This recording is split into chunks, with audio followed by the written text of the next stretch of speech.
నాకే తెలిసి ఒక విశేషం చెప్తాను.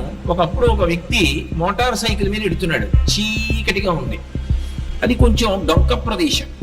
ఆయన ఏదో ఆలోచిస్తూ బయలుదేరాడు. అరే లైట్ వేయలేదని గుర్తొచ్చి లైట్ వేశాడు.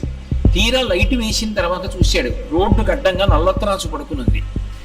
అక్కడ దాకా వెళ్ళిన తర్వాత ఇంకా ఆయన బుద్ధి పనిచేయలేదు. అకస్మాత్తుగా బ్రేక్ తొక్కాడు, బండి అయిపోయింది. నల్లత్రాసు అటు వెళ్ళిపోకుండా ఇలా వెనక్కి వచ్చింది. వెనక్కి వచ్చి పడగ విప్పింది. మోటార్ సైకిల్ మీద ఉన్నవాడు రెండు కాళ్ళు దాని మీద పెట్టడగా, ఎప్పుడైతే ఆగిందో ఎడంకాలు కింద పెట్టాడు. ఎడంకాలు కింద పెట్టి బండి అయిపోయాడు. వెనక్కే వచ్చినటువంటి నల్లత్రాసు పడగ విప్పింది. మోటార్ సైకిల్ ఇంజిన్ పనిచేస్తోంది కాబట్టి శబ్దం వస్తోంది.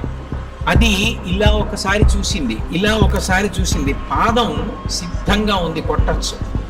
కొట్టకుండా ఎందుకో వెనక్కి తీసేసి పక్కకి వెళ్ళిపోయింది.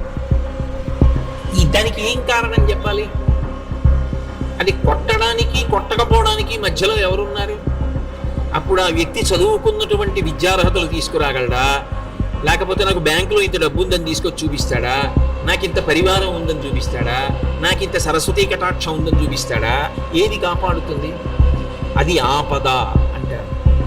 ఆ సమయంలో పామా నువ్వు ఆయనను చెనకవద్దు, తప్పుకో, వెళ్ళిపో వెనక్కి అని శాసించగలిగిన వాడు ఒకడు ఉన్నాడు. వాడు నీ మాంస చక్షువుకు కనపడవచ్చు, కనపడకపోవచ్చు.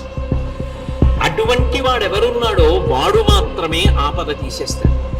ఆపద చెప్పకుండా ఎలా తీస్తాడో, శుభం ఇచ్చేటప్పుడు చెప్పకుండా అలా ఇస్తాడు. నీ మీద నేను ప్రీతి చెందానో, రేపు నీకు శుభవార్త చెప్తున్నాను అనేం చెప్పడం, చెప్పకుండా శుభాలు ఇస్తాడు. అలా శుభాలు ఇవ్వడం తప్ప అశుభం చెయ్యడం చేత కాని వాడెవరో ఆయన్ని శివ అని పిలుస్తాడు.